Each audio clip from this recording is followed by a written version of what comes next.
அதாவது இப்போ வந்து முன்னாடி கடந்த பயிற்சியில வந்து மூலிகை பூச்சி விரட்டி அக்னி அஸ்திரம் தயாரிச்சோம். இந்த பயிற்சியில வந்து பஞ்சகாவியா தயாரிக்கிறது எப்படின்னு பார்ப்போம்.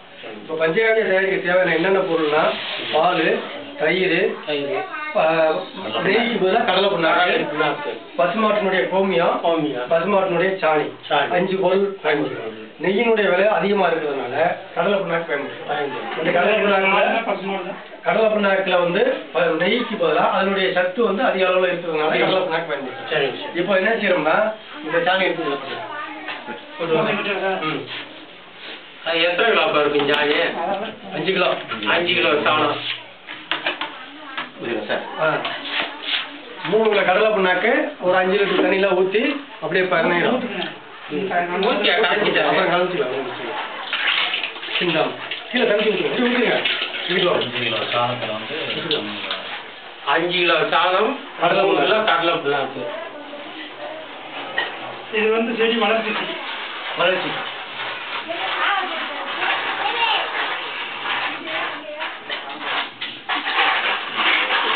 அப்படியே கலக்கு. அது வந்து நம்ம பூரா மறந்தாதான் சார் அடிக்கணும்.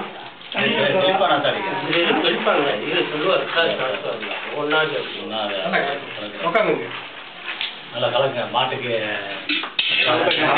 நல்லா கலக்கி விடுவாங்க. தவிடு போட்டு கலக்குற மாதிரி கலக்கு. அது என்ன சார்?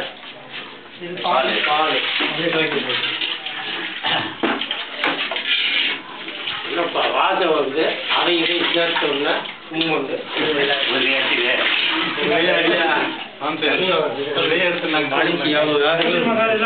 நல்லா எடுங்க.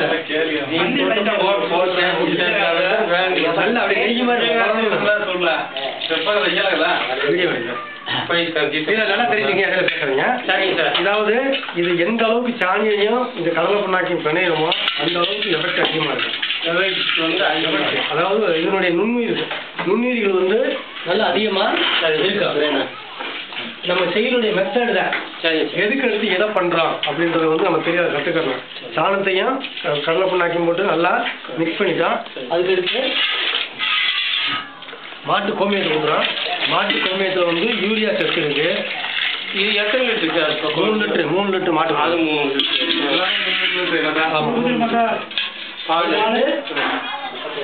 பால் ஊற்றுறோம். பால் 3 லிட்டர் தானே சார்? பால் 3 லிட்டர்.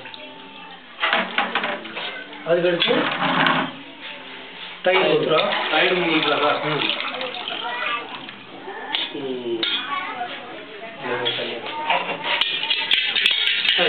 போது அப்படியே வளர்ச்சி இதாக இருக்கும்.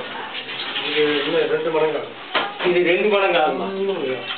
ஆமா, புண்ணாக்கு போடுறதுனால எனக்கு டவுட். ஊரு பூராமா எல்லாமே ஊருங்களா? சாணி ஊரு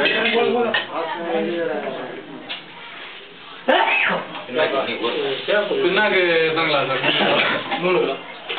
அப்பா 3 வந்து ரோமியத்தை ஒண்ணுதான் கரெக்டா ஊத்தணும். பஞ்சாயத்து ரெடி பண்ணிட்டீங்களா? அவ்வளோதானா? வேற சேர்க்க தேவையில்ல. பண்ணலாமா?